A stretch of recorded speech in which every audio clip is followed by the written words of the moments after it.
নমস্কার, টেক বাংলা চ্যানেলে আরও একবার সকলকে স্বাগত। আজকের ভিডিওতে আমি শেখাবো প্যারাগ্রাফ ফরম্যাটিং। চ্যানেলটিতে নতুন হয়ে থাকলে অবশ্যই সাবস্ক্রাইব করে বেল আইকনটি প্রেস করে নেবেন এরকম আরও টিউটোরিয়াল বাংলাতে পাওয়ার জন্য। এই প্যারাগ্রাফ ফরম্যাটিং শুরু করার জন্য আমরা ব্ল্যাঙ্ক পেজে কিছু টেক্সট করে নেব। আমি কিছু টেক্সট করে রেখেছি র্যান্ডম, সেটাকে একটু পেস্ট করে নিচ্ছি। এই টেক্সটের উপরই আমি প্যারাগ্রাফের যে ফরম্যাটিংগুলো হয়, প্যারাগ্রাফ কী, সেই সমস্ত বিষয়গুলো নিয়ে আজকে আলোচনা করব। তো আগের ভিডিওতে আমরা শিখিয়েছি যে এই লেখাগুলোকে দুদিকে সমানভাবে কিভাবে লেখা যায়, যেটাকে জাস্টিফাই বলা হয়, সেটাই আমি একবার করে নিচ্ছি। করে নিলাম জাস্টিফাই। এই প্যারাগ্রাফ ফরম্যাটিংটা আমরা করব পেজ লেআউট অপশান থেকে। চলে যাব সরাসরি পেজ লেআউট অপশানে। এই পেজ লেআউট অপশানের ভিতরে আমরা প্যারাগ্রাফ বলে একটা ট্যাব পাবো। এই প্যারাগ্রাফের ভিতর থেকে আমরা এই প্যারাগ্রাফ ফরম্যাটিংটা করব। তো প্যারাগ্রাফ জিনিসটা কি? প্যারাগ্রাফ হচ্ছে আমরা যখন কোনো টেক্সট করি তখন একটার পর একটা, এই যে ধরুন এটা একটা প্যারা তৈরি হলো এবং এটা একটা প্যারা তৈরি হলো, এরপরে আমি চাইলে এটাকে আরও একটা প্যারায় ভাগ করে নিতে পারি। আমি এটাকে 3টে প্যারায় ভাগ করে নিয়েছি। তো এই 3টেকে আমরা বলছি প্যারাগ্রাফ।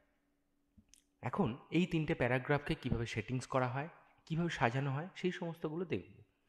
তো যে প্যারাটিকে আমরা সাজাবো বা যে প্যারাটিকে নিয়ে আমরা কাজ করব, সেই প্যারাটিতে কিন্তু আমাদের কার্সার রাখতে হবে। যেমন ধরুন এটা 1 নম্বর প্যারা, এটা 2 নম্বর প্যারা এবং এটা 3 নম্বর প্যারা। তো আমি প্রথমে 1 নম্বর প্যারাটিকে নিয়ে কাজ করছি। তো 1 নম্বর প্যারায় আমি কার্সার রাখলাম, সেটা আমি যেখানে খুশি রাখতে পারি, তো আমি প্রথমেই রাখলাম।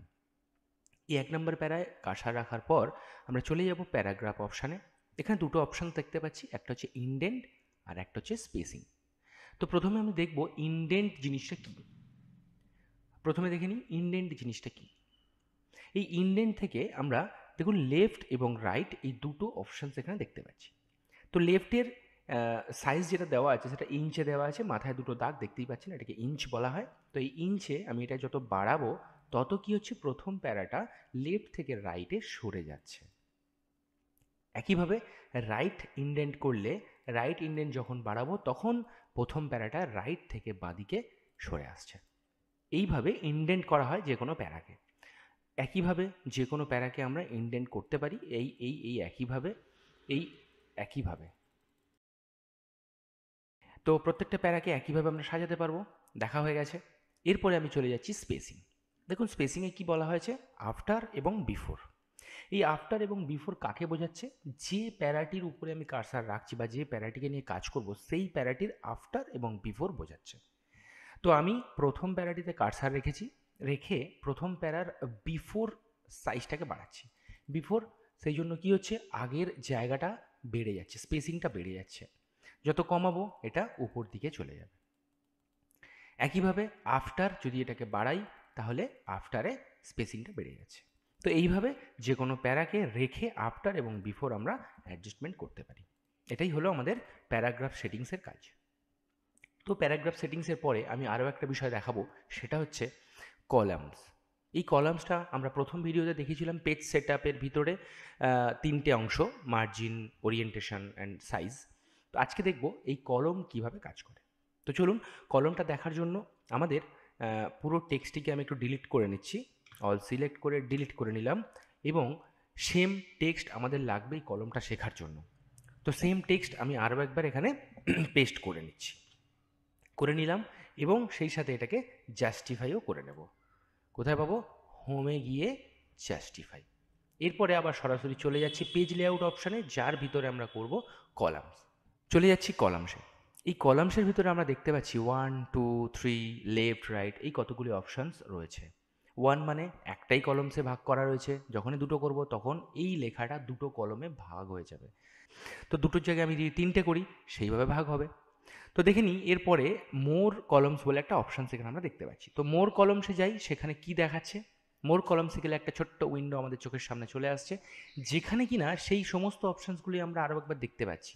1 2 3 লেফট রাইট সবই দেখতে পাচ্ছি। যেহেতু আমরা এখানে 3টে কলমে ভাগ করেছি, সেই জন্য এখানে আমাদের 3টে কলম দেখানো হচ্ছে 1 2 3।